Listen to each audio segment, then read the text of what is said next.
Bom, boa tarde. Há alguns anos, uns 5, 6 anos atrás, eu fui homenageado pela Rede Globo no Dia dos Professores. No meio de uma aula, minha aula foi invadida pela Ana Maria Braga. Não sei se alguém chegou a assistir essa cena triste. E hoje, eu me sinto homenageado por ter sido convidado para conversar com vocês no Dia do Professor. E essa homenagem de hoje, para mim, é 1000 vezes mais importante do que a da Globo, com certeza absoluta. Eu comecei a dar aula com 18 anos. Tenho 65. Quando completei 60, fiquei muito feliz. Porque eu descobri que o Estatuto do Idoso prevalece sobre o da criança e do adolescente. Agora eu posso bater nos alunos, que não me acontece nada. É um sonho que eu acalentei durante toda a minha carreira. Mas, de qualquer forma, eu juntei, acho que um bocado de experiência. Eu gostaria de passar um pouco dessa experiência para vocês. Só no cursinho, eu já dei aula no fundamental, já dei aula no prézinho, já dei aula no colegial, dei aula em graduação, dei aula na pós-graduação da PUC, durante 4 anos, num curso de formação de terapeutas familiares. Mas, digamos assim, a minha maior experiência é no cursinho, né? Já tive, até hoje, 100.400 alunos. 100.400 provas vivas de que o sistema educacional brasileiro tem problemas seríssimos. Porque se não tivesse, não teria cursinho. Eu me sinto no cursinho, falo isso até no meu livro, como se eu fosse um médico que trabalha numa UTI especializada em atender vítimas de erros médicos. Ou seja, eu trabalho numa UTI educacional especializada em atender vítimas de erros educacionais. Erros educacionais que eu gostaria de colocar para vocês, porque são fáceis de serem corrigidos. Extremamente fáceis. Quando eu dava aula na PUC, para os terapeutas familiares, eu dava aula de teoria dos sistemas, né? Mostrar que a família é um sistema. Eu sempre dizia para eles, se você está perdendo o jogo, não mude os jogadores. Mude as regras do jogo. Se o sistema educacional brasileiro está doente, não precisa mudar os professores. Não precisa mudar os alunos e não precisa mudar as famílias. Tem que mudar as regras do jogo. Nós estamos jogando o jogo segundo as regras erradas. Partindo, inclusive, de princípios ou antiquados ou completamente equivocados. Quando eu falo antiquado, tem gente que já imagina, fala, esse cara não gosta de computador. Tem alguém aqui que ouve nos fins de semana o meu programa na Rádio Eldorado? Qual é o tema? Computador. Certo? O primeiro computador que eu programei foi em 1967. Aliás, a primeira vez que foi publicado numa revista brasileira a listagem de um software pedagógico fui eu que fiz. Eu adoro o computador, usado de forma inteligente. Aliás, por falar em inteligência, quando escrevi o primeiro livro, o segundo, a editora cuspiu sangue para poder lançar hoje. Vocês têm o privilégio de ser os primeiros a ver esse segundo. Esse é dedicado à paz, o primeiro é dedicado a alunos, e o número 3, que eu prometo para vocês, para o começo do ano que vem, é dedicado a professores. Eu ia lançar hoje o dos professores, mas, sinceramente, não deu tempo. Quando lancei o primeiro, Aprendendo Inteligência, já levei cacetada. Chegou uma psicopedagoga para mim, sabe aquelas psicopedagogas bem arrogantes? Desde quando inteligência se aprende? Eu falei, no seu caso, nunca. Agora, no caso dos meus alunos, existe essa possibilidade. Antigamente, se achava que a inteligência fosse uma questão de nascença, certo? Fosse uma questão genética. Tanto é que há estudos que mostram que filhos de pais inteligentes são mais inteligentes. Só que o estudo mostra que isso vale mesmo que o filho seja adotivo. Ou seja, o ambiente é fundamental. Então, hoje, as neurociências já mostram. Tem cara que fala, desculpa, isso não é físico, sou. Só que como eu dei aula de computação durante muito tempo, dei aula durante muito tempo de inteligência artificial e configuração de redes neurais, eu me vi obrigado a estudar o cérebro humano. Que é o único computador que realmente pensa, por enquanto. Então, na realidade, as neurociências mostram hoje em dia o quê? Que inteligência, talento e vocação são qualidades aprendidas. Às vezes, de uma forma tão precoce, que as pessoas pensam que é de nascença. Eu vou dar um exemplo. Há 30 anos atrás, uma revista francesa de divulgação científica chamada La Recherche publicou um artigo mostrando que a astrologia não é ciência, é pseudociência, ou seja, a astrologia não funciona. A Associação dos Astrólogos Franceses imediatamente processou a revista. E a revista, para se defender, fez uma coisa maravilhosa. Contratou um instituto de pesquisa, falou, então vamos ver cientificamente. Fizeram a mesma pesquisa de campo que a Sofia. Sofia, onde você está? A Sofia tinha dúvidas, você não inventou, você foi lá, fez a pesquisa. Pesquisaram milhares de pessoas em termos de inteligência, talento, vocação, caráter, profissão, etc, etc, etc. E depois tabularam em função do signo para saber no que cada signo se sobressaía. A média deu exatamente a mesma. Ou seja, nenhum signo do zodíaco tem alguma característica especial. A média foi exatamente a mesma. Sinto muito decepcionar as pessoas que acreditam em astrologia, mas esse estudo mostrou que a astrologia realmente não funciona.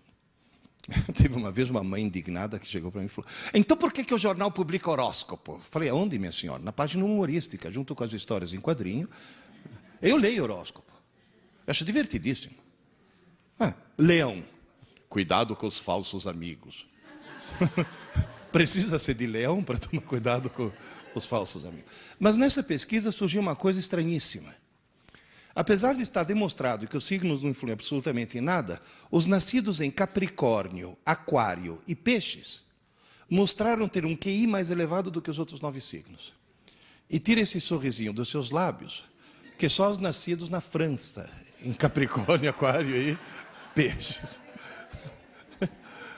Agora, por que os nascidos na França, em Capricórnio, Aquário e Peixes, têm um nível de inteligência mais elevado que os outros 9 signos? Simples. Capricórnio, Aquário e Peixes. Dezembro, janeiro e fevereiro. Inverno, faz frio. Faz muito frio. E na França os pais saem menos de casa. E ficam mais tempo com o nenê. E só o fato do nenê ter tido mais assistência, mais estímulos, mais carinho, mais presença, faz com que ele se desenvolva intelectualmente mais que os outros. E é uma característica tão precoce, tão absurdamente precoce, que as pessoas acham que é de nascença. Então, na realidade, quando nós nascemos folhas em branco. E podemos ser qualquer coisa. Ninguém nasce matemático, poeta ou músico. Nós nascemos tudo. E a vida vai tirando. Quando o certo seria que a vida fosse acrescentando. Esse que é o problema.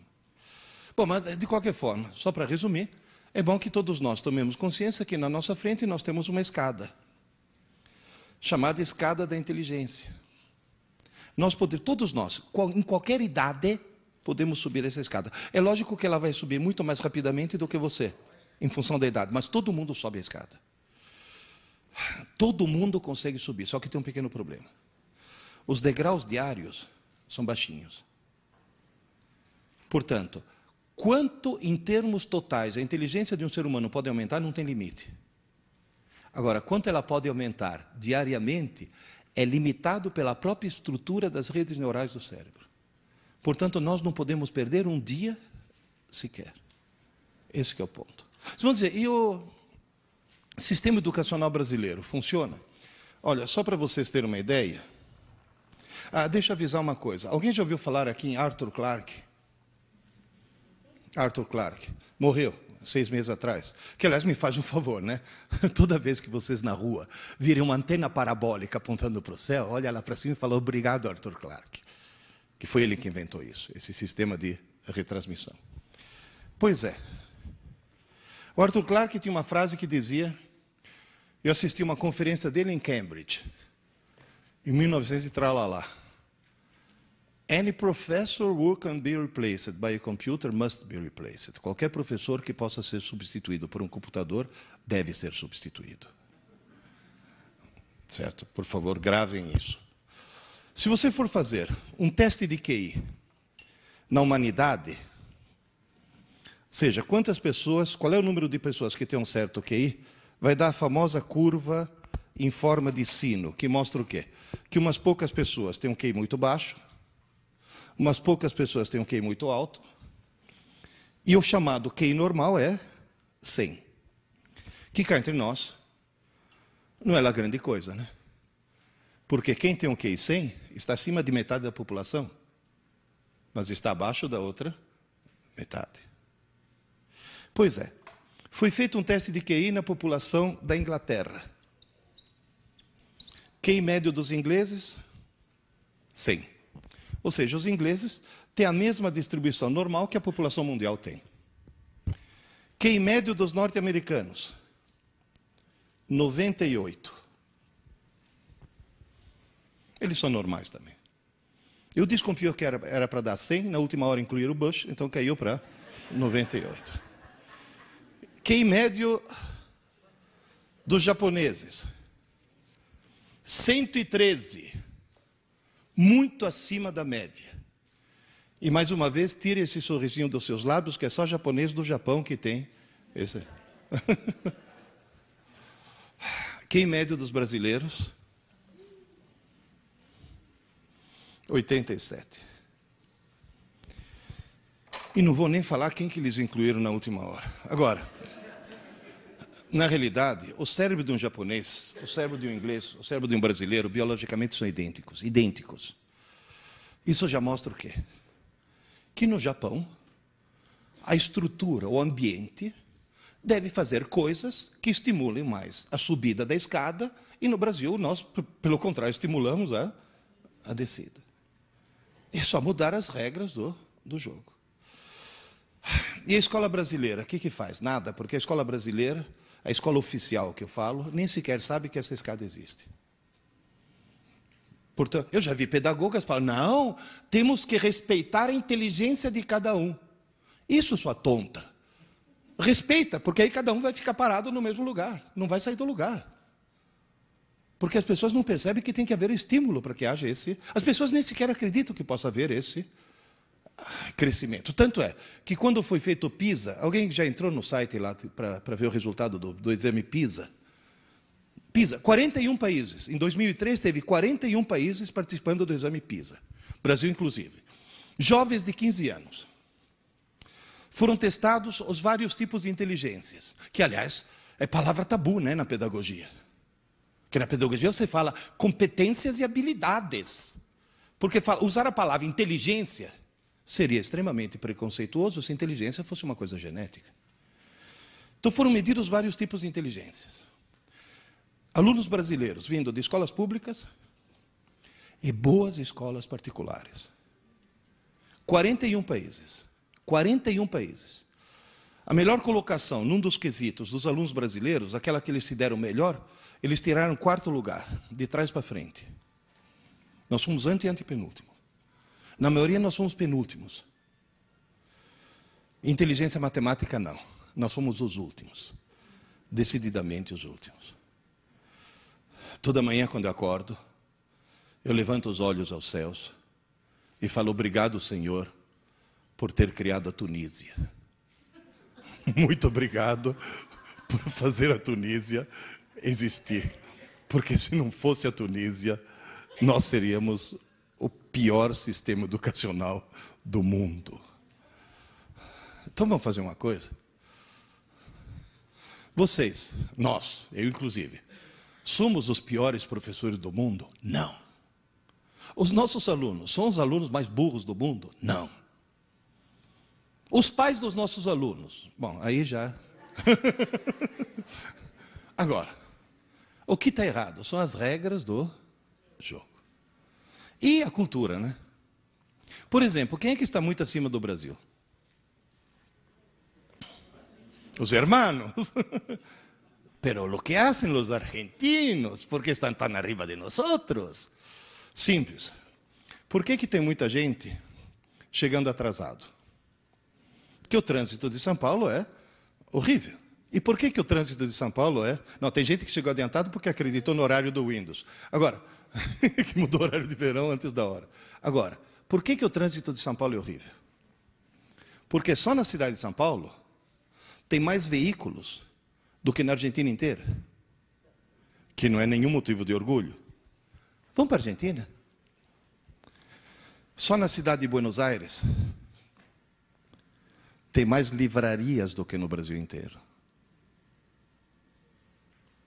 Repito, só na cidade de Buenos Aires tem mais livrarias do que no Brasil inteiro. Estudante argentino lê.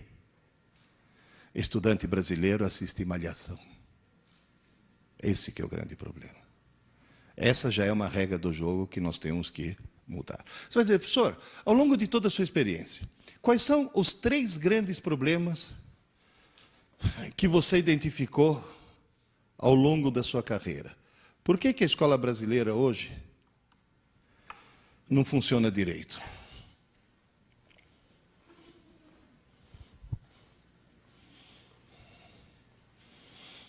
Hoje o aluno se sente no direito de conversar durante a aula. Você chama a atenção de um aluno? Se você chamar a atenção meio rudemente, você corre até o risco de ser processado. Há alguns anos eu fiz uma besteira. Aqui perto abriram um colégio novo. E um amigo meu falou, Pierre, abriu um colégio novo, eu sou diretor, você vai ser um dos nossos professores. Eu falei, desculpe, não tenho tempo. Você vai dar aula um ano só para dar o pontapé inicial. Eu falei, desculpe, não tenho tempo. Pierre, você não consegue uma manhã por semana? Eu falei, não tenho tempo. Pierre, o dono do colégio vai ficar muito decepcionado. Ele já tinha reservado para você uma manhã por semana, $3.000 por mês. Falei, quarta-feira. Quarta-feira, lembrei agora que tem um... Olha, gente, como me arrependo. Sabe, eu ia dirigindo para essa escola, pensando assim, há 65 milhões de anos. Um pequeno cometa, não era nem muito grande, caiu no México, conseguia extinguir todos os dinossauros. Não podia cair uma pedrinha nesse colégio para extinguir esses desgraçados, para não ter que dar aula para esses caras. Porque vocês vão dizer, no cursinho não tem problema. No cursinho eu tenho salas de 200 alunos, nunca precisei botar um aluno para fora de sala. É lógico. Eles perceberam que jogaram na lata do lixo 7 anos de escola, estão tentando recuperar em 10 meses. Esse que é o problema. Você imagina, no meio de uma aula, ter que parar a aula e falar, vocês duas aí, dá para parar? Sabe o que eu escutei? Professor, a gente estava só conversando. Falar, como só conversando, sua pequena imbecil? Quem falou que durante uma aula você pode conversar? Professor, o senhor está estressado. Não é essa a reação? No meio de uma aula, eu estou dando aula de física, estava todo mundo prestando atenção. Falei, Deus existe, né? E de repente, olha, assim, tem uma menina lá no fundo assim. Falei, filha, se liga, vai, presta atenção você também. Professor, hoje não dá, estou na fossa. Falei, você está o quê? Professor, estou na fossa, meu namorado me largou. Falei, fez bem. Fez bem, porque se teu namorado não tivesse largado, você corria o risco de casar com ele, ter filhos e propagar o gene da estupidez gerações afora. Porque alguém que assiste aula assim não pode se reproduzir. Você vai poluir o pool genético da humanidade. Alguém que assiste aula assim tem que chamar o veterinário e mandar castrar. Essa foi... Acabou de... Está quentinho da gráfica ainda, né? Esse é o lançamento de hoje. Queridas e queridos, restabelecer a autoridade e o prestígio do professor, isso é fundamental. E o estudo mostra exatamente isso. Ou o professor volta a ter autoridade, ou o professor volta a ter prestígio, ou o sistema educacional vai continuar sendo a porcaria que é. É simples. Levanta a mão quem se lembra de quando criança, ficar de pé quando o professor entrava na sala. Como dizia Osmar Santos, por que parou? Parou por quê? Qual foi a gênia da educação que chegou à conclusão que não está mais na moda levantar? Porque é um sinal de respeito. Vocês sabem por que eu dou aula? Hoje é lógico que é o dia do professor, mas eu só dou aula de avental. Por quê? Você já viu o padre rezar missa de bermuda? Não, né? Tem que haver aquele mínimo de cerimonial na aula. Tem que dizer quem é que é o professor, quem é que é o aluno. Tem que resgatar esse tipo de coisa. Eu sempre digo, exagerando um pouco, obviamente, que a escola vai voltar a ser uma boa escola quando o professor puder voltar a chamar o aluno de idiota. Sem ser processado. Tem gente que fala, mas você vai xingar. Não é xingar. Gente, existe uma velha piada, que é sem graça, hein? Não vão rir depois. Mas é uma piada, para mim, muito didática. Diz que a mocinha fez 18 anos, tirou carta de motorista, fresquinha. Acabou de ganhar um carrinho do papai. Ela sai toda se achando o máximo na estrada. Está escurecendo. De trás do morro tem uma curva, sai um carro que acende a luz baixa. Ela acende a luz baixa para mostrar que ela também tem. Aí o carro acende a luz alta, ela acende a luz alta. O carro passa por ela e grita, vaca. Ela grita, corno. Faz a curva e bate na vaca que estava no meio da estrada. Ou seja, às vezes você pensa que a pessoa está te xingando e a pessoa está tentando ajudar. Por isso que eu falo para os meus alunos, se eu te chamo de idiota, isso não é insulto, é um diagnóstico. Que é o primeiro passo para a cura. Gente, antigamente, o pai chegava para a professora primária, falava, professora, cá está meu filho, estou te entregando meu filho. Você faz esse menino aprender a ler, escrever e fazer conta. E se ele aprontar, você fala comigo que eu enquadro o moleque, tá? Não era isso? Hoje, já vi em porta de escola, eu vi isso. A mãe chegar para a filha e falar, agora você vai assistir a aula dessa bruxa, e se ela te encher o saco mais uma vez, você fala comigo que eu vou enquadrar, ela vai perder o emprego na porta da escola. Então, essa inversão de valores. Gente, eu estou cheio de escutar aluno que vira para mim e fala, ô Pierre, você só dá aula ou também trabalha? Entende? Como se ser professor deixou de ser profissão. E vou dizer mais. Agora vamos falar em termos trabalhistas. Professor, ganha bem ou ganha mal? Poderia ganhar melhor sem que isso implicasse nenhuma despesa adicional por parte do patrão? Sim, se voltasse a fazer o que existia quando eu era criança. Livro. O papel que você comprou para imprimir esse livro, você pagou imposto? Não. Por quê? Se você importa um livro dos Estados Unidos, você paga imposto? Não. Por quê? Porque pela Constituição brasileira, livro é imune de impostos. E por que professor não? Porque desde quando? Na minha época, professor não pagava imposto de renda, vocês sabiam disso? Não tinha desconto em folha. O nosso pior patrão não é o dono do colégio, o nosso pior patrão é o Estado.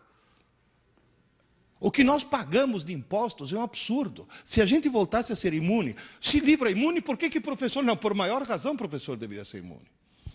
Próxima campanha do sindicato. Não, estou falando sério. E outra coisa, restaurar fé pública. Professor tem que ter fé pública. Porque se um guarda me multa e eu digo, não estava fazendo, ele diz, você estava fazendo, a palavra dele vale mais do que a minha, porque ele tem fé pública, coisa que o marronzinho da CET não tem. Vocês sabiam disso?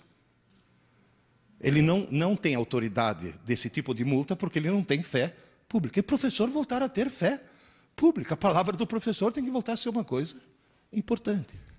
Segundo problema, que é o mais grave de todos. Aluno brasileiro, e quando eu falo aluno, estou incluindo vocês quando eu estava fazendo a faculdade, viu? Aluno brasileiro não estuda para aprender, estuda para tirar nota. E se estuda para tirar nota, tira nota. Passa de ano. E consegue um diploma. Só não consegue aprender. Vocês vão dizer, mas professor, se um aluno tira uma boa nota, não quer dizer que aprendeu? Eu conheço duas técnicas para tirar uma boa nota sem aprender. Uma é ilegal, outra é legal. Qual que é ilegal? Cola. Vocês sabiam que numa faculdade, se pegar um aluno de mais de 18 anos colando, teoricamente o professor teria que ir na delegacia fazer um BO? Então eu vou dar um conselho para todos vocês. Pegou um aluno teu colando, tirar a prova e dar zero não é castigo. É obrigar o ladrão a devolver o fruto do roubo. Pegou um aluno teu colando, chama a família. Teu filho tentou roubar. Segunda vez suspende. Terceira vez expulsa. É maçã podre. Porque se deixar alguém nessa idade colar, quando crescer vira o quê? Senador. Tá certo? Nós temos que cortar o mal pela raiz. Olha, o ACM lá, o Antônio Carlos Magalhães, na hora que foi ver o resultado, eu não estava colando. Qual é a segunda técnica para tirar uma boa nota sem aprender?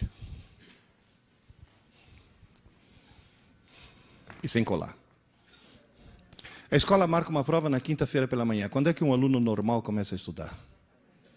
Na quarta-feira não é normal. É alguém que tem visão a longo prazo. E um aluno que planeja o futuro. É o chamado aluno lungimirante. Quarta-feira ele fala, mãe, me acorda meia hora mais cedo. Ou na própria quinta-feira. Professora, posso estudar na sua aula que eu tenho prova na aula seguinte? Vocês já ouviram frases assim? Alguém poderia me dizer por que alunos do fundamental, do médio, da graduação e da pós-graduação e do doutorado, por que todo mundo estuda o mais em cima da hora possível? Para não dar tempo de esquecer. E se tiver tudo fresquinho, tira a nota. E depois? Que grande e gigantesca palhaçada é o nosso sistema educacional. Eu sempre falo que o nosso sistema educacional tem duas desgraças. Uma é calendário de prova. Porque aí o cara estuda para prova. Não. E a cultura. Eu já vi mãe falando, ô filho, desliga esse videogame, menino, vai estudar, você tem prova amanhã. Essa mãe acha que está ajudando o filho. Essa mãe está cometendo um crime hediondo. Essa mãe devia ser presa sem direito à fiança. Essa desgraçada está arruinando a vida do filho. Porque está induzindo o filho a estudar, porque tem prova. E mesmo a gente comete esse erro. Ô, presta atenção, isso vai cair na prova. Vocês percebem a distorção? A enorme distorção. Terceiro problema. Somos um país de analfabetos funcionais. Somos um país de analfabetos funcionais. Ou seja, nós somos um país em que, teoricamente, o índice de analfabetismo é baixo. Mas na hora que você vai checar, você descobre que nós temos um monte de pessoas que sabem transformar letras em sons, mas não em ideias. Gente, eu vou dar um exemplo de analfabetismo funcional, aproveitando que você está aí. Quando eu casei com a tua mãe, era meu filho. Quando eu casei com a mãe dele, ela chegou para mim e falou, sabe, meu avô é velhinho, estou quase, está no fim da vida, coitado.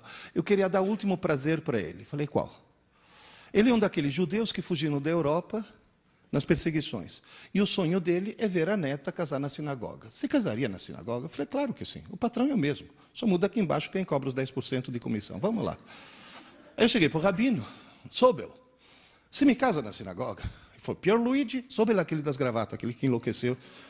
Pierluigi, eu vou te casar na sinagoga se você souber ler um reza em hebraico. Tá bom, negócio fechado. E lá peguei. Aleph, Beit, Gimel, Dalet, fui embora. Na hora da cerimônia, agora o noivo vai ler um reza muito importante. Eu peguei. Baruch atah Adonai Eloheinu melech haolam shelo asa isha. Muito bem, Pierluigi. Aí eu falei, ainda bem que ele não me perguntou o que eu li. Porque o que eu sou em hebraico? Analfabeto funcional. Eu sei transformar letras em sons, mas não em ideias. Tanto é que quando fui contar essa história, eu decorei a frase de tão traumatizado que eu fiquei. Né? Fui contar essa história para o Asaf, lá do ângulo, ele foi criado em Israel. Ele fala hebraico fluentemente. Contei para ele, ele falou, ô Pierluigi, você tem uma pronúncia boa, eu entendi tudo. Eu falei, que bom, você entendeu tudo, eu não entendi. Aliás, me tira uma curiosidade, o que eu li? Ah, é uma reza importante que diz, abençoado seja Deus nosso Senhor, que não me fez nascer mulher.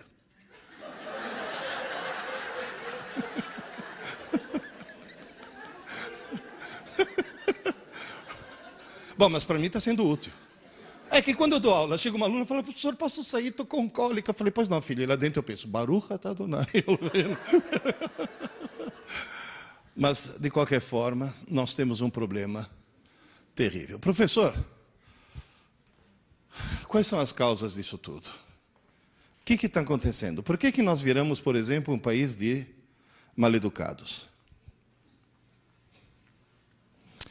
É o péssimo hábito que existe nos lares brasileiros, e você tem que falar com os pais dos seus alunos e com vocês mesmos para acabar com essa maldita mania de deixar a televisão ligada o tempo todo. Porque a televisão ligada o tempo todo me permite o quê? Nesse momento está o Jô Soares tentando falar comigo. Eu dou as costas para ele e começo a conversar com você sobre um assunto completamente diferente. E nós dois estaríamos sendo extremamente mal educados se ele estivesse aqui em carne e osso. Mas como ele está numa TV, virou o quê? Um zum, zum, zum. O brasileiro se acostumou a ter um zum, zum, zum no fundo. É o zum, zum, zum o tempo todo. Onde quer que você vá, tem um televisor ligado. Zum, zum, zum, zum, zum, zum, zum, zum. Outro dia eu fui fazer uma palestra na FIAP, auditório no 8º andar. Peguei o elevador. O que tinha dentro do elevador? Televisor. Com propaganda das Casas Bahia. É o zum, zum, zum o tempo todo. Quando a Rede Globo não transmitia 24 horas por dia, aquele chiado da madrugada, sabe aquele chuvisco? Tinha 10 pontos no Ibope. A televisão ligada o tempo todo. Você deixa na tua casa, na cozinha, o liquidificador ligado o tempo todo? Não, de repente dá vontade de fazer uma vitamina, já está ligado. Quer dizer, então a televisão, o estado normal de um televisor é desligado. Vocês estão rindo? Entrei na internet, www.thinkgeek.com, $8,99. Você está rindo, né, Sofia? É o controle remoto ninja. Desliga qualquer televisor do mundo. Esse daqui do restaurante aqui do lado, só consegui emudecer ele. Mas se eu tivesse ficado mais um pouco, eu tinha conseguido desligar. Eu estou no hotel, tomando meu café da manhã, alguém tentando me vender o carnê do baú da felicidade. Ah, não. Não, e o gozado é a reação dos outros hóspedes. Eles não percebem que o televisor foi desligado. Mas percebem que sumiu o quê? O zum, zum, zum.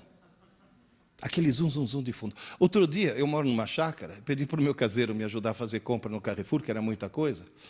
No meio das compras, bateu fome. Eu fui comer um sanduíche com ele. Enquanto nós dois sentamos com o nosso sanduíche refrigerante, e na parede, obviamente, tinha a Globo, né? Eu peguei o ninja aí. Aí o Marcelo começou a rir muito. Eu falei, Marcelo, você nunca viu isso? Foi isso daqui eu já vi. Eu nunca vi isso. Eu olhei do lado, tinha um cara com um sanduíche já mordido, olhando para a TV apagada assim. Gente, imóvel. Aí eu peguei o ninja, liguei a TV de novo, ele voltou a comer. Gente, o cara deu um pause na vida. Tirou zum, zum, zum, parou de viver. Voltou zum, zum, zum, voltou a viver. Então posso pedir um favor? Hoje, quando você chegar em casa, começa por vocês. Desliga a TV. Está ligada? Desliga. Ai, não posso mais assistir TV. Claro, mas liga na hora que você quer. E depois desliga quando termina o teu programa. Ai, hoje é o último capítulo de Dupla Face, ou coisa desse tipo. Tá bom. Aqui, ó, não tinha uma novela assim? Duas Caras, isso. Oh. Sim, é mesmo. O conceito é o mesmo, vai. Agora o que é? A predileta, a preferida, a favorita. Hoje é o último capítulo. Que horas começa? Às 9. Que horas termina? Às 10. Liga a TV às 9 e desligue às 10. Porque aí você assiste o que você quer, senão você assiste o que eles querem. Televisor está transformando os brasileiros em mal-educados. Todos nós estamos ficando mal-educados. Esse é um problema que dá para resolver. E dá para resolver restaurando o prestígio do professor. Principalmente isso. Qual era o segundo problema? Estudar para a prova. Por que as pessoas estudam para a prova? Porque as pessoas têm dentro do crânio uma coisa maravilhosa chamada cérebro, o melhor computador do mundo. Só que veio sem manual de instruções. E as pessoas não sabem usar. Para não ficar agora aqui com... Eu não vou querer dar uma aula de neuropedagogia para vocês. Então, para simplificar, eu vou fazer uma metáfora. Aprender é escrever no cérebro. Tudo bem? Aprender é escrever no cérebro. Só que em cada região você escreve de uma maneira diferente. Naquela região azul, cerebelo, aquele que fica na base do crânio, é como se você pegasse um formão e um martelo e fosse cavando letra após letra na pedra. Você tem uma laje de pedra e fica com um formão e martelo batendo e cavando letra após letra. Demora para escrever, não demora? Agora, qual é a vantagem? Depois que você escreveu, você não apaga nunca mais. Está claro isso? Levanta a mão quem levou algum tombo para aprender a andar de bicicleta. Certo. Quem não levantou a mão não sabe andar de bicicleta. Por que todos nós levamos algum tombo? Porque foi muito difícil escrever no cerebelo a habilidade de andar de bicicleta. Agora você vai ficar 30 anos sem subir numa bicicleta. A hora que você subir, o que vai acontecer? Você sai andando. Você sai pedalando. Foi difícil escrever. Mas você não apaga nunca mais. Então você pode dizer, eu aprendi a andar de bicicleta. Um dia eu estava atravessando a Avenida Paulista, de carro, com o teu irmão. Você é o 4.2, era o 5.2. Estava com o teu irmão. Era ele. Que chegou e falou, pai, o que está escrito no alto daquela igreja? Eu falei, aonde? O que é aquele? Deo in honorem sancti Aloisii. O que é isso, pai? Eu falei, é latim, filho. E você sabe o que está escrito? Eu falei, deixa eu ver. Deo, terminação O é dativo, objeto indireto. In honorem acusativo. Sim, in rege acusativo. Sancti Aloisii é genitivo. Aí está escrito, filho, que essa igreja foi construída para Deus em honra de São Luís. Ele me olhou de uma forma muito estranha. Falou, pai, você não é professor de física? Eu falei, sou. E você sabe latim? Aí eu expliquei para ele, filho, quando eu tinha a tua idade, 14 anos, latim era uma das matérias da escola, que infelizmente algum imbecil de Brasília resolveu tirar, certo? E, portanto, quando eu tinha a tua idade, eu aprendi latim.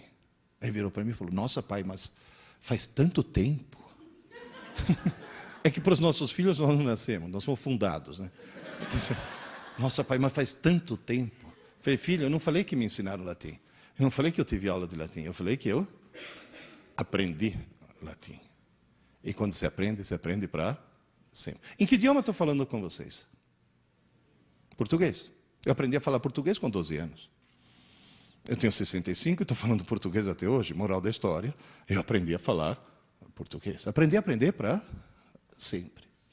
Então, na realidade, escrever no cerebelo é onde você escreve a psicomotricidade e você aprende para sempre. Deixa eu fazer uma experiência com vocês, só um instantinho. É que eu vou precisar das duas mãos.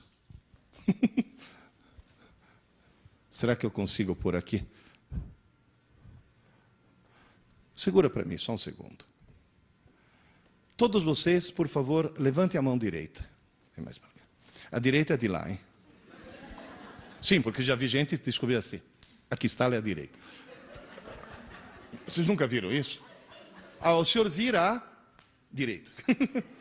Levanta a mão direita, segura o nariz. Com a direita.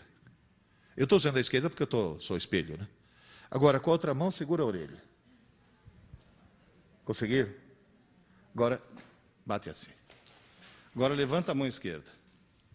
Segura o nariz. Com a outra mão, segura a orelha. Bate. Vocês entenderam? Então, levanta a direita, segura o nariz e segura a orelha. Bate, levanta a esquerda, segura o nariz e segura a orelha. Bate. E agora no meu ritmo. Prontos? 1, 2, 1, 2, 1, 2. Vai, vamos. 1, 2. Obrigado. Moral da história. Vocês notaram uma coisa? Vocês entenderam o que era para fazer. Mas ainda não aprenderam. E é bom o professor entender muito bem que entender é uma parte do processo, aprender é outra. Não tem, entende? Não é? Uma já implica na outra. Agora, se hoje à tarde vocês treinarem, amanhã vocês não vão poder fazer isso? Semana que vem, você não vai poder chegar na tua sala de aula, mostrar isso para os seus alunos, falando, está vendo? Qualquer idiota consegue fazer isso, você não consegue. Quer dizer, na realidade, você pode aprender. Se hoje à tarde você ficar na frente do espelho e treinar, tranca a porta do banheiro, para que ninguém te surpreenda fazendo isso. Uma coisa foi entender, a outra coisa foi aprender. Porque escrever no cerebelo não é uma coisa simples. Agora, como é que eu escrevo no sistema límbico, que é essa região amarela aí em cima? Aí é exatamente o contrário. Em vez de ser extremamente difícil, é como se eu pegasse um bastão e fosse escrevendo na areia. Sabe, Padre Anchieta, escrevendo poesias na areia. Só que está ventando. Então eu escrevo e apago. Escrevo e apago. Escrevo e apago. Então, na realidade, o sistema límbico é o rascunho do cérebro. É um lugar onde é muito fácil escrever, é muito fácil apagar. Você apaga coisas que você colocou segundos antes. Você está sentada na sala, levanta, vai até a cozinha, para no meio da cozinha e fica que nem uma tonta se perguntando o que eu vim fazer aqui, meu Deus do céu. Já aconteceu com algum de vocês? O que você faz para lembrar? Não adianta buscar inspiração na geladeira, você é obrigado a voltar. E nesse momento, você diz, eu tenho sérios problemas mentais. Por favor, tomem consciência de que dentro da cabeça de cada um de nós, inclusive dos nossos alunos, mora um idiota. Essa é a parte idiota do cérebro. Não, realmente. É a primeira que acorda pela manhã. Vocês já notaram quanta besteira você faz de manhã cedo? Um dia, num dia muito frio, eu vi esse cara pular de um beliche e calçar 2 meias no mesmo pé. Ele calçou uma, depois ficou pulando, quando achou outra, em vez de calçar no pé descalço, calçou no pé que já tinha a meia. Qual é a desculpa? Eu estou sonado. Não é que está sonado, é a parte idiota do cérebro que funciona assim. Gente, eu já vi gente fazer... Eu já vi um colega meu, Renato, atendeu o telefone no controle remoto da TV. Eu, de manhã cedo, olha quem está falando. Eu já escovei os dentes com hipoglós. Alguém que chega a esse extremo tem problema, certo? Agora, você sabe qual é a boa notícia? É que lá no córtex, naquela outra região, dentro de cada um de nós, mora um gênio. Mas mora um gênio mesmo. Só para vocês terem uma ideia, quando eu dava aula de inteligência artificial na engenharia da computação, nós fizemos um cálculo.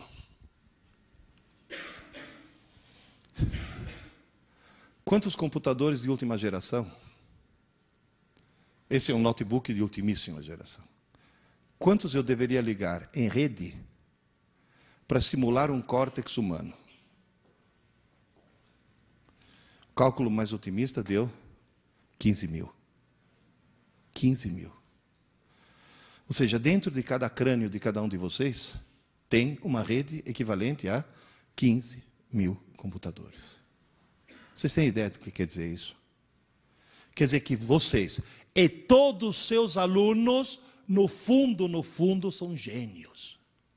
Alguns bem no fundo, né? Mas todo mundo tem esse potencial, essa genialidade potencial. Ou seja, todo mundo pode subir a escada da inteligência. Em primeiro lugar, eu gostaria de dar parabéns para o engenheiro, né? Quer colocar 15 mil computadores num 1,5 litro, isso sim é nanotecnologia. Em segundo lugar, lembre-se de uma coisa, se alguém estudar que nem um louco, 10 horas por dia, todos os dias da semana, sábado e domingo inclusive, todas as semanas do mês, todos os meses do ano, e todos os anos de sua vida, essa pessoa esgota a capacidade de processamento de seu cérebro em aproximadamente 4 séculos. 4 séculos. Está certo que a expectativa de vida aumentou. Mas também não vamos exagerar. Quanto tempo você vai viver? Se você for uma Dercy Gonçalves. Oscar Niemeyer. Eu pretendo morrer aos 96 anos baleado por um marido ciumento. Esse é o meu projeto de vida. Agora, 4 séculos significa o quê? Que todos nós vamos morrer com pelo menos 3/4 da inteligência que ele nos deu ainda a ser desenvolvida. Sabe o que quer dizer isso? Aquela escada que eu falei no começo, é uma escada que tem degraus para 4 séculos, e nós só temos fôlego para 1 século. Portanto, a escada é como se fosse infinita, não tem fim. Porém, insisto, os degraus são baixinhos. Professor, escrever no idiota é fácil? É, mas apagar também é fácil. Escrever no gênio é difícil? É, mas apagar também é difícil. É a mesma coisa que o cerebelo. Escrever no gênio você não esquece nunca mais. Agora vem a pergunta que vale $1,5 milhão. Por que $1,5 milhão? Porque se eu for na porta da ASUS e falar, eu quero comprar 15 mil desses por atacado, eles vão vender a $100 cada um.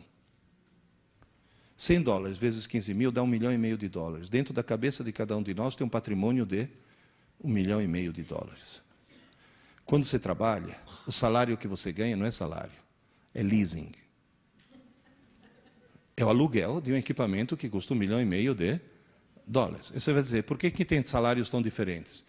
Porque quem está alugando depende de que degrau ele está. Se for alguém que se preocupa em subir a escada, o leasing vai ser cada vez mais alto. Agora, vem a pergunta de $1,5 milhão. Prontos? Na hora que seus alunos, do fundamental, do médio, da graduação, da pós-graduação, estudam mais em cima da hora possível para fazer uma prova, estão colocando as informações no idiota ou no gênio? No idiota. Esse é o câncer da escola brasileira. Você vê aluno entrar na sala de aula, o cara entra assim. sem chacoalhar a cabeça. Que se você chamar, falar, ô Zé, que foi? Pronto, agora embaralhou tudo. Agora eu vou ter que estudar de novo. Ou aquela menina que entra assim, não fala comigo, não fala comigo, não fala comigo. Ou aquela que chega e fala, professora, dá a prova logo, pelo amor de Deus, antes que eu esqueça. Posso dizer uma coisa? Vocês entenderam a farsa que é o sistema educacional brasileiro? É uma farsa. Nós estamos brincando, é brincadeira isso. Tem que mudar as regras do jogo. Vocês vão dizer, professora, então me explica aí, como é que a gente escreve no Gênio? Aí que está, no Gênio você não escreve, você copia. Como assim? Posso voltar para a minha analogia de escrever na areia? No cerebelo é escrever na pedra. No sistema límbico é escrever na areia. Agora atenção, eu estou escrevendo na areia. Quer um conselho? Como dizem em Piracicaba, carca fundo, mas carca bem. Porque depois que você cansar de escrever, você vai dormir. Você some de cena. E entra em cena uma rotina automática, que eu chamo encarregado da manutenção, que chega nessa areia, que está afundada, joga cimento em cima. Obviamente, onde tem uma valeta bem funda, o cimento é mole e penetra. E na hora que essa placa de cimento endurece, você levanta essa placa de concreto, tudo que estava em baixo relevo vai estar agora em alto relevo. Essa placa de concreto é levada para um gigantesco armazém chamado córtex e é armazenada para sempre, porque o concreto e a pedra, onde você escreveu no cerebelo, são igualmente duros. Só que no cerebelo ainda dá para escrever acordado. No concreto, você teve que dormir e deixar que essa rotina entrasse no lugar. Moral da história, é como no computador, quando você digita uma tecla qualquer, o código dessa tecla não vai para o HD, vai para a memória RAM. O que é a memória RAM? É um rascunho, é uma memória pequena e provisória. É a areia do computador. Eu quero gravar para sempre, eu quero salvar. Então você copia para o HD. Ninguém escreve diretamente no HD. Primeiro você escreve no rascunho e depois é que você passa para o HD. Então isso significa que até certo ponto o cérebro humano é muito parecido com o computador. O sistema límbico faria o papel de RAM. E o córtex faria o papel de HD. No cerebelo você escreve na pedra, no rascunho você escreve na areia, e no córtex você armazena as placas de concreto que foram moldadas noite após noite. Isso significa o quê? Que escrever no teu rascunho é a coisa mais fácil do mundo. Você escreve facilmente e algum tempo depois, lixo. Escrever é fácil, mas apagar é tão fácil quanto. Você vai dizer, professor, quanto tempo depois? Não sei lá, minutos, até horas. Mas nunca dias. O que está escrito na areia pode durar minutos, pode durar horas, mas nunca dias. E esse que é o grande equívoco, porque quando dura horas, o cara está com a informação aí, olha lá, está disponível, olha lá, está disponível, qual é a sensação que o cara tem? Que esteja disponível para ser. E no dia seguinte, o famoso, como era mesmo? Como é que se escreve no córtex? É que eu estou sem mousepad aqui, não é que eu estou sem pontaria, não estou bêbado.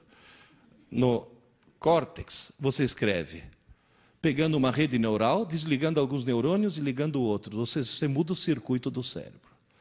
E mudar o circuito do cérebro com o cérebro acordado é a mesma coisa que trocar o pneu do carro com o carro em movimento. Ninguém consegue. Na Fórmula 1 tenta às vezes, mas atropela o mecânico. Se você quiser trocar o pneu do carro, quiser fazer a manutenção, primeiro você para o carro, depois você troca o pneu. Moral da história, durante o dia, todas as informações que entram no teu cérebro entram no rascunho, na areia. Só que como o rascunho é pequeno, quando está entupido, a reação é sono. Quando chega à noite, aquele famoso... Não é corpo cansado. Corpo não sente sono. Aquele... É cérebro entupido. É o cérebro falando, pelo amor de Deus, Desliga esse troço que eu preciso fazer manutenção. Aí o que você faz? Dorme, obviamente. Você vai dormir para que entre o cara da manutenção. Na hora que você dorme, a atividade elétrica do teu cérebro cai quase a zero. Nesse momento você tem que ir de alcachofre em coma. Depois, de repente, começa uma atividade muito intensa. É o chamado sono REM, REM de Rapid Eye Movement. Embaixo da pálpebra, você vê os olhos se movendo. Se alguém te acordar nesse momento, você falou, bem no meio do meu sonho. Depois volta a parar, depois volta a atividade. Parou. Parou o carro. Atividade, trocou o pneu. É nesse momento que é feita a manutenção do cérebro. Queridas e queridos, à noite, vocês não dormem para descansar. Descansar, vocês estão descansando agora, que estão sentados. À noite, você dorme para sonhar. E você sonha para fazer a manutenção do cérebro, noite após noite. Nessa manutenção, primeira providência, limpar boa parte do rascunho. Por que limpar boa parte do rascunho? Porque no dia seguinte você tem que ter onde escrever. Quem já passou uma noite em claro sabe muito bem que no dia seguinte fica meio abobado. Não porque não dormiu, porque não sonhou. O sonho que é, e todo mundo sonha, hein? Tem gente que não lembra, mas todo mundo sonha. Vocês vão dizer, professor, vai tudo para o lixo? Felizmente não, né?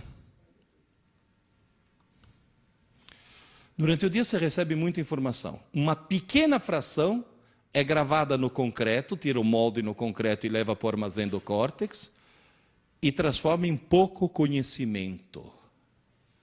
Ou seja, outro dia vi lá, veja, um artigo dizendo assim, as crianças de hoje em dia são muito mais inteligentes porque recebem muito mais informação. Porque tem a internet, tem a televisão, fala, calma lá. Não adianta entupir a pessoa de informação. Neurologicamente, a quantidade dessa informação que pode ser transformada em conhecimento é pequena, os degraus são baixinhos. Por isso, por exemplo, um equívoco terrível, escola que dá aula para o aluno de manhã e de tarde. É um absurdo isso. Porque não adianta, você simplesmente está sobrecarregando alguém com coisas que ele vai acabar jogando no lixo. Você dá uma aula maravilhosa para o teu aluno, no meio da aula você conta uma piada. Depois de 2 meses, o que o desgraçado lembra da aula? Da piada. Alguém já se perguntou por quê? O tal encarregado da manutenção não é uma rotina racional, é uma rotina emocional. Por isso que eu sempre digo, o bom professor tem que ser um sedutor. Ou seja, tem que ser alguém que faz o aluno gostar da matéria dele.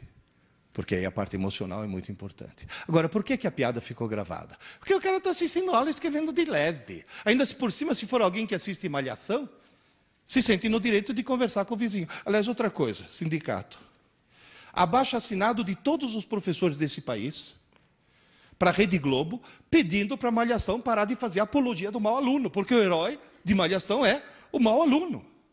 O exemplo que eles dão de herói, de cara bacana, de cara popular, é o mau aluno. Essa é outra coisa terrível. Mas o cara está escrevendo de leve. De repente alguém contou uma piada. Afunda. Depois volta a escrever de leve. Quando chega a noite, a placa de concreto é ilegível. O cara escreveu de leve. Mas a única coisa que foi afundada foi a piada. Tanto é que tem muito professor que, infelizmente, ao descobrir que a rotina é emocional, e ao partir do princípio que nem toda emoção é positiva, usa aquela velha técnica com a qual eu discordo. Né? Comigo ninguém passa! E o cara, coitado, está afundando. Que eu sou contrário a esse tipo de coisa. Né? O professor, apavorante. Eu parto do princípio que existem 2 maneiras de fazer um burro andar com uma cenoura. O ideal é pôr a cenoura na frente. Agora, voltando aqui ao nosso problema.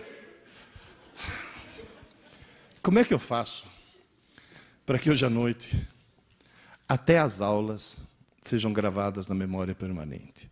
Agora eu vou contar uma historinha para vocês. Por favor, não tomem isso como marketing, mas é uma realidade que eu vivi durante quase 40 anos. Há 60 anos atrás, 4 engenheiros 4 engenheiros. Simão Feigenbaum, professor de Química, já falecido. Carlos Marmo, professor de Desenho, já falecido. Abraão Bloch, professor de Matemática, aposentado pela Universidade de Haifa, em Israel, está morando em Israel agora. E Emílio Gabriades, professor de Física, que está todo dia lá no ângulo, dirigindo o ângulo ainda. Esses 4 gênios, montaram um grupinho de aulas particulares para preparar alunos para entrar na escola politécnica. Só que eles davam aula tão geniais que o grupinho foi crescendo, virou uma sala, e nesse momento se criou uma coisa, sem querer criar uma coisa chamada cursinho. Não tinham lugar onde ficar, alugaram uma sala no Colégio Anglo-Latino da Aclimação, que não tem nada a ver com ângulo.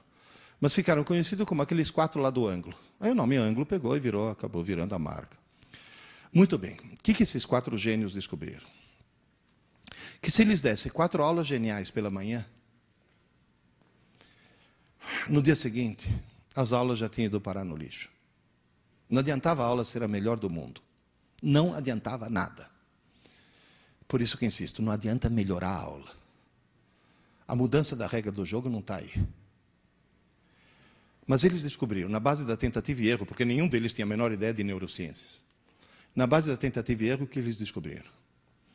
Que aquelas aulas que foram dadas pela manhã, de tarde, no mesmo dia, antes que se passe uma noite de sono, fossem reforçadas por exercícios de aplicação, que seria, dentro da minha analogia, escreveu de leve na aula, e depois à tarde, na hora de fazer a tarefa, afunda aquilo que estava de leve, para que saia um bom alto relevo no concreto, não só aquela aula ia durar até o dia seguinte, como ia durar para sempre. Levanta a mão aqui quem foi meu aluno. Se lembra qual é o lema do ângulo? Aula dada, aula estudada. No mesmo dia, antes que se passe uma noite de sono. Aula dada, aula estudada. Só que, muito tempo depois, para ficar mais óbvio e mais explícito, eu acrescentei a 5ª palavra. Aula dada, aula estudada. Hoje. Antes que se passe uma noite de sono. Então, dentro das mudanças da regra do jogo que eu estou pedindo aos professores. Você dá aula de matemática numa turma, segunda e quinta. Segunda e quinta. Na segunda-feira você dá uma aula importantíssima, passa uma tarefa que, aliás, observação, é um crime qualquer professor dar uma aula que não venha seguida de uma tarefa. Porque qualquer aula que não tem exercícios de aplicação depois é uma aula inútil, é uma aula que vai ser jogada no lixo. Está bem claro isso? Você dá aula segunda e quinta, na segunda-feira você passa uma tarefa e diz, pessoal, a tarefa é tão importante, mas tão importante, mas tão importante, que eu vou cobrar. Coisas terríveis acontecerão com quem não me entregar a tarefa. Só que a outra aula dele é quando? Quando é que o cara faz a tarefa? Ou quinta de manhã, sentado na escala, copiando de um CDF. Não é isso? Quando a tarefa, para ter efeito, devia ter sido feita quando? No mesmo dia. Portanto, o truque qual que é? A regra do jogo básica. Faça seus alunos estudar pouco, mas todo dia. Convença os pais dos seus alunos a fazê-los estudar pouco, mas todo dia. Aquela mãe devia falar, filho, desliga esse videogame e vai estudar, menino, você teve aula hoje. Você teve aula hoje, não você tem prova amanhã. Professor, funciona. Vocês têm boa memória? Qual é a bandeira que estava no topo? Finlândia. E na hora que o Ministério da Educação descobriu que a Finlândia é o melhor sistema educacional do mundo, e aliás até o que era nosso secretário da Educação, aquele lá, o Clodovil da Educação, como é que chama? O Chalita, descobriu que a Finlândia é o melhor sistema educacional do mundo, pegaram as pedagogas do Ministério da Educação, da Secretaria da Educação, e mandaram as pedagogas fazer um estágio na Espanha. O que elas foram fazer na Espanha? Ah, não, Barcelona é fashion. Porque agora a pedagogia brasileira virou moda. Porque, não, Montessori não, filha, Montessori saiu da moda. Agora é Piaget. Daqui a pouco Piaget? Não, Piaget era outra estação, agora é construtivismo. Agora vai para Barcelona lá, que é o top do top. Gente, vamos parar de tentar descobrir novas maneiras de ensinar e vamos tentar resgatar as velhas e boas maneiras de aprender.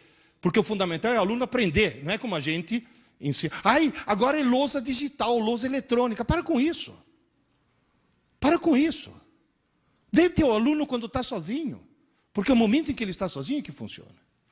Eu fui para a Finlândia, porque eu estou desconfiado da Finlândia faz muito tempo. Eu fui para a Finlândia há tanto tempo, mas há tanto tempo, que eu tive dificuldade para passar na fronteira, porque a Rússia ainda era União Soviética. Para vocês terem uma ideia de há quanto tempo eu fui lá. Bom, em primeiro lugar, eu aconselho todo mundo a nunca ir para a Finlândia no inverno.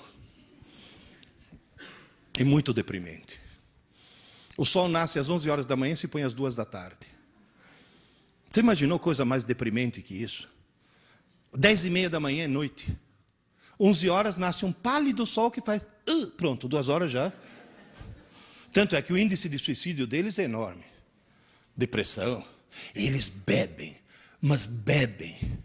Eu cheguei para um conhecido meu finlandês e falei, mas por que você bebe tanto? Ele falou, não, eu jamais bebo de dia. Que grande esforço que você faz.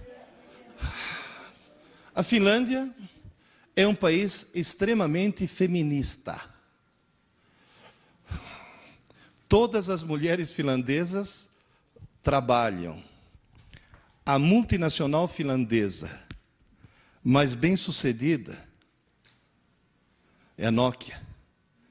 Quem que colocou a Nokia como líder mundial em celulares? Seu presidente. Quem é seu presidente? Uma mulher. Todas as mulheres finlandesas trabalham. O parlamento finlandês tem 40% de mulheres. 40% do parlamento são mulheres. Todas as finlandesas trabalham. Só que a Finlândia é um país de primeiro mundo, né? Não tem babá, não tem empregada doméstica. Portanto, todas as escolas finlandesas são período integral. Porém, só tem aula pela manhã. À tarde eu fui visitar. Cada criança tem uma mesinha, uma gaveta, onde guarda seus cadernos, seus livros, e em silêncio e sozinhos, eles fazem aula dada, aula estudada, hoje. E são o melhor sistema educacional do mundo. Eu sempre digo que a Finlândia somos nós, na Rua Tamandaré 596, faz 60 anos. E nunca veio nenhum secretário da educação perguntar para a gente por que vocês têm tanta eficiência e tanto sucesso. Por quê? Nós não temos os melhores professores e nem temos o melhor material. Nós temos os melhores alunos na medida que eles se convenceram que um bom aluno é alguém que estuda pouco, mas todo dia. Gente, essa é a regra do jogo que eu imploro para vocês mudarem. Por quê? É tal história. O aluno acha que nós não existimos fora da escola e nós achamos que o aluno não existe fora da escola. O aluno é gozadíssimo. Eu estou jantando no restaurante e passa um ex-aluno. Ô, Pierre, você comendo? Essa é a reação. O chato é quando o ex-aluno é caixa do motel, né? E a pergunta é a mesma. Agora, na realidade, assim como eles acham que a gente não existe fora da escola, a gente acha que eles não existem fora da escola. Portanto, o pedido que eu vou fazer para vocês, por favor, virem 180 graus. Virem 180 graus. Parem de se preocupar em melhorar a aula. A aula já está boa. Vocês dão boas aulas. Só que vocês dão boas aulas inúteis. Porque aquela boa aula depois vai parar no lixo. Vira 180 graus. Não vai fazer que nem aquela loira da TV que virou 360 graus. Né? Ela falou, minha vida mudou, virei 360 graus, que voltou ao mesmo ponto. Quer dizer, moral da história, vira 180 graus e tenta imaginar teu aluno em casa. Quem é de escola pública sabe que a dificuldade é que tem aluno em casa que nem mesa tem. Por isso que, inclusive, uma das coisas que a escola pública deve fazer é escolas de período integral. Porém, insisto, tendo aula apenas pela manhã. E vou dizer mais. Se teu aluno assiste aula pela manhã, ele tem que estudar à tarde. Se teu aluno assiste a aula à tarde, tem que estudar à noite, não na manhã seguinte. E se alguém aqui assiste a aula à noite, eu tenho uma boa notícia e uma má notícia. A má notícia é que você vai ter que dormir meia hora mais tarde. A boa notícia é que, como a aula está tão recente, na areia está tudo bem marcadinho ainda.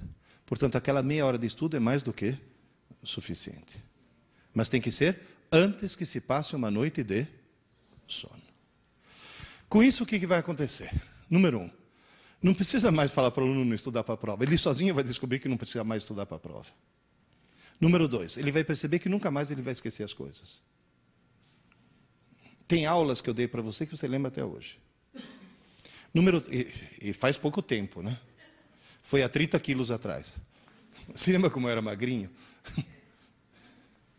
Terceira surpresa. O QI aumenta. O QI aumenta. Ele fica mais inteligente. Agora, como é que ele pode descer a escada da inteligência? Bom, em primeiro lugar, continuando a fazer o que ele faz até hoje.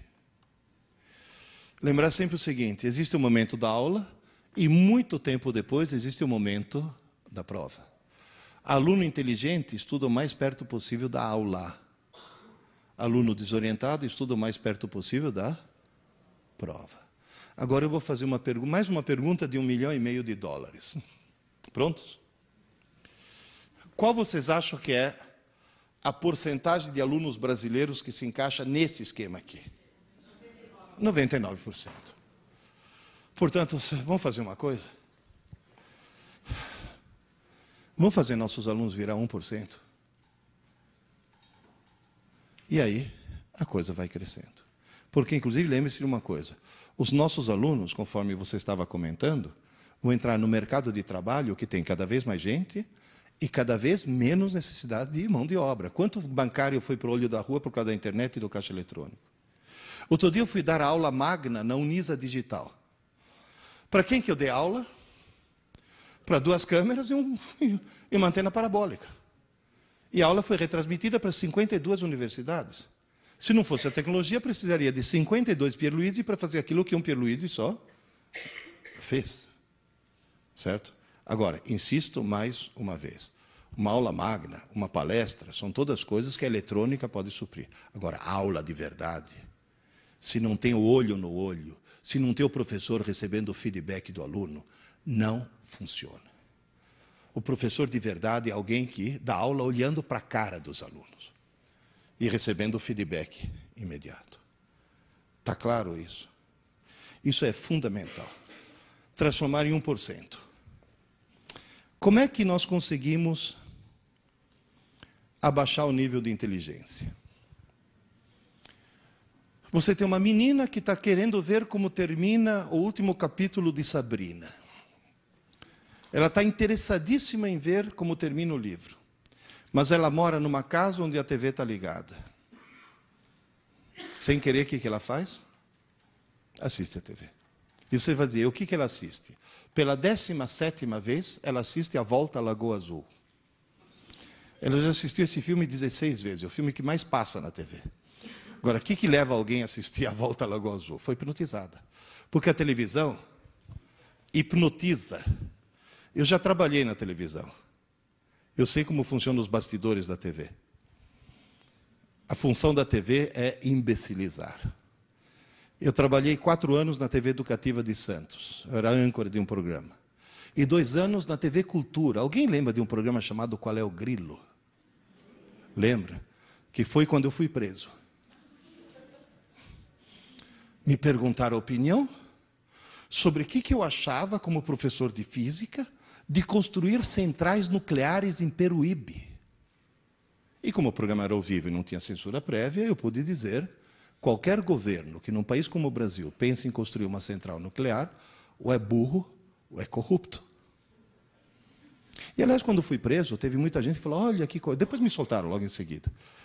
Olha que coragem que teve aquele professor. Bateram palma. Quem é que bateu palma? O mesmo pessoal que agora está em Brasília, estão construindo a Angra 3. Foram os mesmos. E os motivos devem ser os mesmos também. Na década de 50, foi inventado um eletrodoméstico maravilhoso que prometia divertir.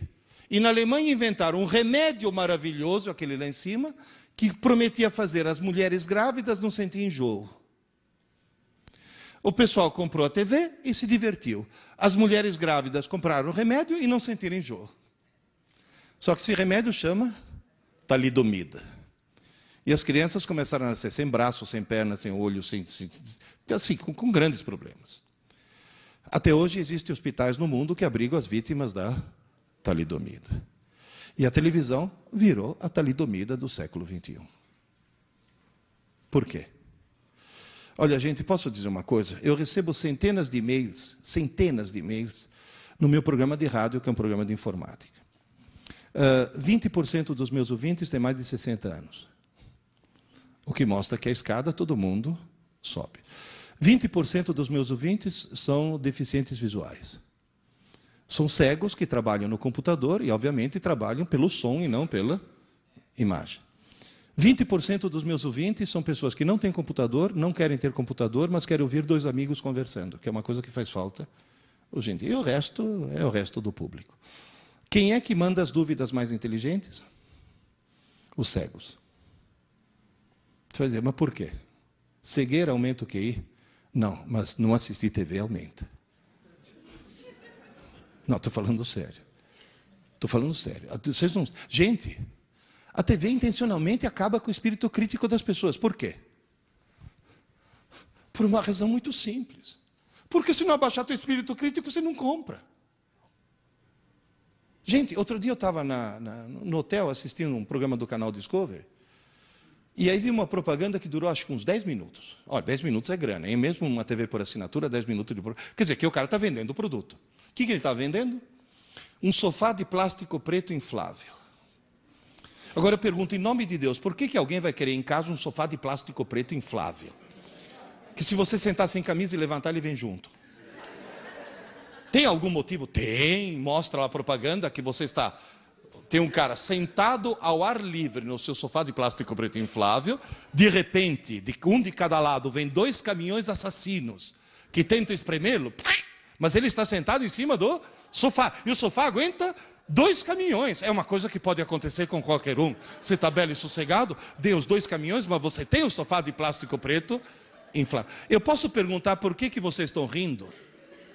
Sabe por que vocês estão rindo? Porque vocês não estão à frente de uma TV, portanto estão com o espírito crítico a toda. Está claro? Estão percebendo o ridículo da situação. Porque se nesse momento tivesse uma TV ligada aqui, passando essa propaganda e passando essa cena, ia ter cara olhando e falando, nossa, é resistente mesmo. Quer dizer, você perde o espírito crítico. Há mais ou menos 15 anos eu tive uma crise de azia durante a noite.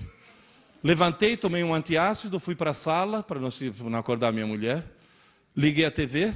Bom, em primeiro lugar, eu descobri uma coisa que me deixou pasmo. Que na TV aberta, passa filme semi-pornô. E com um enredo sofisticadíssimo, né? Certo? Do tipo, está chovendo, tira o sutiã. Quer dizer, aquelas coisas assim, absolutamente sem nexo. Qualquer coisa é desculpa para ficar pelado. Aí eu vi uma propaganda que durou uns 10 minutos. Foram os 10 minutos mais intrigantes da minha vida. Que eu não entendi o que estavam me vendendo. Eu vi uma senhora loira de meia idade, fantasiada de toureiro, com uma roupa de lamê dourado, toda cheia de lantejoula, parecia uma drag queen, tentando me vender alguma coisa em espanhol. Eu falo espanhol, mas eu não entendi. No fim ela subiu num palco, num ambiente que parecia um templo asteca, sentou num trono, no meio de 2 tochas acesas, encerrou a propaganda, me olhando nos olhos e falando, ligue já, ligue já, ligue já. Eu olhava e falava, mas ligue já por quê? O que ela quer, meu Deus do céu? Eu fui investigar e descobri que não é uma senhora. Não, também não é um senhor. É um híbrido, vai. Se você pegar Hebe Camargo e Calbi Peixoto e fizer a síntese, você vai obter uma coisa estranhíssima chamada Walter Mercado. Que até pouco tempo atrás estava falando ligue já no México. Agora está falando ligue já no teu celular. Prepare-se, Walter Mercado está de volta. Agora, o que é de estranhar não é ter uma coisa estranha na TV. Coisa estranha é ter na TV do mundo inteiro. Na TV americana, então, quanto mais estranho e pervertido for o cara, maior audiência que ele tem. Lembra daquela charada? O que é o que é? Anda para trás, muda de cor e come criança. Michael Jackson. Ou seja, você tem as coisas mais esquisitas do mundo na TV do mundo inteiro. Porém, o que é de estranhar é que esse cara fatura bruto 240 milhões de dólares por ano. O que é de estranhar é que quando ele fala ligue já, as pessoas ligam. E a Rede Globo aprendeu a lição, né? Que na hora que o Pedro Bial fala ligue já, 60 milhões de idiotas ligam para o paredão do Big Brother, pagando. O cara que liga para o paredão do Big Brother tem que estar muito lesado mentalmente. E tem que estar num degrau bem baixo lá da escada. Agora, professor, o que mais abaixa o QI? Como já disse, computador mal usado. Eles ficam até 3 horas da manhã no MSN, conversando com 10 pessoas ao mesmo tempo, portanto, fatiando o seu lobo frontal em 10 pontos de atenção ao mesmo tempo. E cuidado, hein? A função do lobo frontal é fazer convergir todas as informações que vêm de todos os nossos módulos cognitivos numa linha única de pensamento. O cara está fatiando aquilo, está abrindo 10 caminhos diferentes. Aí o que acontece? A mãe leva na psicopedagoga, que leva para o neurologista, e esse neurologista tem um protocolo de sintomas de verdade, de criança que sofreu acidente de parto, que bateu a cabeça quando era nenê, ou seja, criança que tem problema neurológico, e com esse conjunto de sintomas, ele diagnostica TDA. Só que essa criança não está com TDA. Se essa criança tirar o computador do quarto e colocar na sala, o TDA desaparece. Então, vocês percebem que o que está acontecendo é que a informática está produzindo, fora o fato de que, se tiver algum professor de português aqui, já deve ter ficado horrorizado com a ortografia, né? Por que a esmagadora maioria das placas que eu encontro na estrada tem essa indevida crase? Porque as obras são a 500 metros, não são a 500 metros, né? Por que tem isso? Porque de tanto ver escrito errado, as pessoas acham que é errado o que é certo. Já tem no vestibular esse ano, já teve aluno esse ano que passou, que na redação de vestibular escreveu aqui com K. Isso anula uma redação. Tanto é que eu estava brigando com o aluno meu, eu falei, para de escrever feito um idiota, senão depois você vai fazer a redação escrevendo feito um idiota, com esse internetiquez aí. Pô, professor, é para escrever mais rápido, é para abreviar. Eu falei, é para abreviar? Então, por favor, me explica que raio de abreviatura é. Escrever Naum, que tem 4 letras, no lugar de não, que tem 3. Aí vira um outro. Professor, o que é abreviatura? Falei, um dia você irá preso. E a abreviatura é o que você faz para entrar no carro da polícia, seu desgraçado.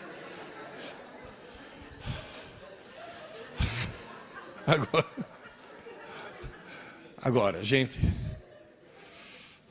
última notícia mais grave.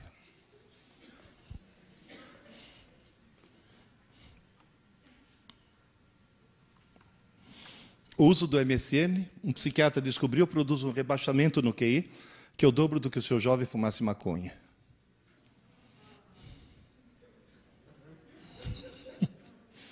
Eu já tive aluno que falou, professor, vou vender o computador e comprar maconha. Eu falei, não, seu desgraçado. As duas coisas são igualmente ruins. Professor, e outra coisa, fone de ouvido, além de ensurdecer, e quando usado de um lado só, produzir labirintite, o uso constante de fone de ouvido, um pesquisador japonês descobriu que tira do jovem a capacidade de articular a fala de forma coerente. Gente, talidomida eletrônica. O problema não é o uso, o problema é o abuso. Está claro, gente? Então, é uma coisa com a qual nós temos que tomar muito cuidado. Porque, em nome da modernidade, agora é tudo moderninho, agora o professor tem que ser up-to-date. E tem que saber mexer com tecnologia. Vai nessa. É claro que tem que estar familiarizado com... Isso daqui fui eu que fiz. Não pedi para ninguém fazer esse trilho. Eu sei programar em HTML. Isso daqui são coisas que você tem que saber fazer. Mas tomar muito cuidado. Professor, tem alguma coisa fascinante que a pessoa não consiga deixar de fazer? Que seja assim, absolutamente avassaladora, e que mesmo assim faça subir a escada da inteligência? Livros. Não tem mouse, mas só se sai bem na vida quem lê muito. E só lê muito quem lê por prazer. Mais uma regra do jogo que eu quero mudar. Professores de literatura, por favor, esqueçam que vocês são professores de literatura e transformem-se em professores de leitura. Porque do jeito que é dada a literatura hoje nas escolas, em vez de criar o prazer pela leitura, se cria o ódio pela leitura. Você pega uma criança de 12 anos e fala, eu vou te fazer descobrir o prazer pela leitura. Toma, Iracema. Nunca mais ela chega perto de um livro. Primeiro, professor de leitura. Depois é que vira professor. Se você começar com Harry Potter, você chega em Machado de Assis. Se você começar com Machado de Assis, você não chega em lugar nenhum. Criar o prazer pela leitura. Como é que se cria o prazer pela leitura? Eu tive essa sorte quando eu tinha 9 anos. Eu morava na Itália, fui buscar o livro semanal da minha mãe na banca de jornal. Minha mãe adorava livro de mistério, Agatha Christie, essas coisas assim. Eu não gostava muito. Aí o jornaleiro chegou para mim e falou, Pierluigi, saiu uma coleção nova aqui. Urânia, ficção científica. Não quer levar o número 1? Arthur Clarke. Arthur Clarke, hein, naquela época. Falei, o que é? É mistério também? Ele falou, sim, mas é outro tipo de mistério. Uma espaçonave que vai para Marte, aí os alienígenas. Opa. Marte. Comprei. Levei para casa e perdi o fôlego. Sabe quando você faz... Eu olhava e falei, muito bom, não conseguia parar. Não consegui parar. Gente, eu tenho 65 anos. Eu só tive essa sensação de... Mas isso é muito bom 3 vezes na vida. Com sexo, ficção científica e leite condensado. Foram as 3 grandes descobertas. Quer dizer, obviamente não na mesma idade, né? E não nessa ordem. Moral da história... Logo em seguida está comprando o número 2, número 3, número 4, número 5. A coleção ainda existe. Estou esperando chegar pelo correio número 1700 e pouco. Ninguém lê milhares e milhares de romances se não for por puro prazer. Mas tem que descobrir o prazer de ler. Aí, um belo dia, chegou um dos meus filhos, tinha 15 anos. Ô pai, estou muito preocupado. Eu falei, por que, Adriano? Pai, descobri que não é que eu não gosto de ler. Eu odeio ler. Falei, que bom, agora que está preocupado, sou eu. Pai, você lê muito, né? Falei, eu leio muito. Todas as minhas irmãs leem muito. Falei, todas as suas irmãs adoram ler. Todos os meus irmãos também leem. Todos os teus irmãos também leem. Pai, sou eu que não leio? Será que eu vou ficar burro? Falei, não, meu filho, você já é. Porque quem não lê, por definição, é uma besta. Inclusive, ele chegou e falou, mas eu já li um livro. Indicado pela escola. Depois eu fui ler. Olha, se fosse o primeiro livro da minha vida, eu era semi-analfabeto até hoje. Um livro horrível. Eu olhava para aquilo e falei, meu Deus, quem que escreveu isso? Só pode ser uma freira que fuma maconha, não tem outra explicação. Era um livro sobre as crises místico-religiosas de uma galinha. De uma galinha. No meio do livro, por uma escada de luz, descia o Arcanjo Galo. Eu falei, não, Arcanjo Galo não, é jogo duro, né? Falei, Adriano, não estou pedindo para você ler um livro, estou pedindo para você descobrir o prazer de ler. Ele falou, como? Eu falei, fácil. Foram escritos milhões de livros no mundo. Um foi escrito para você. Ele falou, qual? Eu falei, não sei. Como é que eu acho? Eu falei, simples. Comece a ler um livro qualquer. Está chato? Para e começa outro. Para, pai. Para. Porque a tua tarefa não é ler um livro, é descobrir o teu livro. Se está chato, não é teu livro. Começa outro. Está chato? Para. Começa outro. Está chato? Para. Começa outro. Está chato? Para. Falei, sabe qual é o perigo? Depois de você fazer isso 4, 5, 6 vezes, você vai ter a falsa sensação que todos os livros do mundo são chatos. Não é verdade. Continua, insista. Livro é que nem namorada. Está chata? Troca. Está chata? Troca. E realmente você andou trocando muito ultimamente. Moral da história. Acho que na 8ª tentativa ele achou Hobbit, do Tolkien. Pai, nunca achei que um livro pudesse ser divertido. Falei, está salvo. Porque nesse momento ele não achou um livro divertido. Ele achou que ler é divertido. É uma forma de lazer. Devorou Hobbit. Pai, a história continua. Eu falei, sim, O Senhor dos Anéis. Pai, compra para mim. Vocês imaginam a emoção de um pai que ouve seu filho semi-analfabeto pedir para comprar um livro? Entende? Foi uma... Achei. Olha, custei achar, sabe por quê? Porque nesse país abençoado por Deus, que tem menos livrarias do que na cidade de Buenos Aires, livro só fica na moda quando aparece o filme. Alguém já ouviu falar num filme intitulado Eu, Robô? Com Will Smith? Você sabe quando é que eu li esse livro, do Isaac Asimov? Faz 40 anos. 40 anos. E ninguém leu. Eu chegava para os meus colegas do ângulo, leia, Eu, Robô. Que isso, autobiografia do Maluf? Não, é um livro de ficção fantástico, meu Deus do céu. Bom, moral da história. Ele devorou 1.200 páginas. Ô pai, tem mais alguma coisa no gênero? Falei, que tal a história do Rei Arthur, Mago Merlin, Cavaleiros da Távola Redonda? 4 volumes das Brumas de Avalon. Alguém leu aqui? Devorou. Pai, tem mais alguma coisa no gênero? Eu falei, Adriano, vamos mudar de gênero, senão daqui a pouco vira feiticeiro, né? Daqui a pouco eu vou ter um Gandalf andando de cajado pela casa, né? As Aventuras Completas de Sherlock Holmes, lembra desse? Tijolão desse tamanho, devorou. Bom, para encurtar a história, hoje, essa peça que está aqui, ele lê fluentemente em português, italiano, espanhol, francês, inglês, está começando alemão, pelo menos você foi para Frankfurt, serviu para alguma coisa. É formado em administração de empresas e virou diretor de uma editora. Tamanho amor que ele pegou pelos livros. Livro muda muito as pessoas, muda demais as pessoas. Uma professora de literatura de Santa Cruz do Rio Pardo chegou para mim e falou, ô professor, eu sou professora de literatura e adoro ler. Quase que eu falei, ainda bem, né, filha, você está na profissão certa. O nosso irmão é professor de... A minha irmã é professora de história e adora ler. E o nosso irmão não é professor, é uma besta. O cara não lia nem bula de remédio, professor. Além de tudo, desgraçado e corintiano. Mas aí minha irmã foi numa livraria e encontrou um livro intitulado Aventuras e Desaventuras do Timão. Diz que o corintiano era tão corintiano que, ao saber que o livro tratava do Corinthians, está salvo. Descobriu que o livro contava histórias do Coringão muito mais interessantes do que ligar uma TV e ficar ouvindo o abominável Milton das Neves. O camarada adorou aquele livro. Logo em seguida ele estava vendo a biografia do Rivelino, história das Copas do Mundo. Só que em Piracicaba tem um ditado que diz, se abrir a porteira, não passa um boi, passa a boiada. Ele começou a ler de tudo. Aí a irmã dele me contou, falou, professor, adivinha o que aconteceu 2 anos depois que minha irmã encontrou aquele abençoado livro? Falei, o que houve? O nosso irmão publicou um livro de poesias de autoria dele.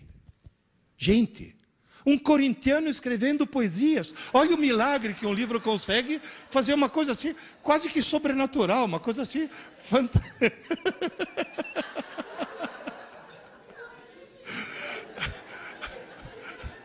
Moral da história, só para encerrar. Como é que nós vamos resolver os 3 problemas? Problema número 1, conversar na aula. O que tem que ter? Disciplina não é repressão, é organização. E a disciplina tem que envolver a escola, os professores, a mantenedora, o diretor, os professores, os alunos e as famílias. Isso que é fundamental. Porque tem mãe que é terrível. Quer ver uma coisa? Aula dada, aula estudada, hoje. Uma escola que faz isso religiosamente, todos os alunos, pode fazer prova surpresa? Alguém se lembra aqui da cena do professor entrando na tua sala de aula e falando, arranca uma folha do caderno, guarda o material embaixo da carteira e vamos fazer uma provinha? Lembram disso? Tenta fazer isso hoje. No dia seguinte tem mãe de tijolo na mão. Coitado do meu filhinho, foi pego de surpresa, agora ele ficou traumatizado, agora ele vai ter que fazer terapia, senão ele fica hiperativo, com TDA e disléxico.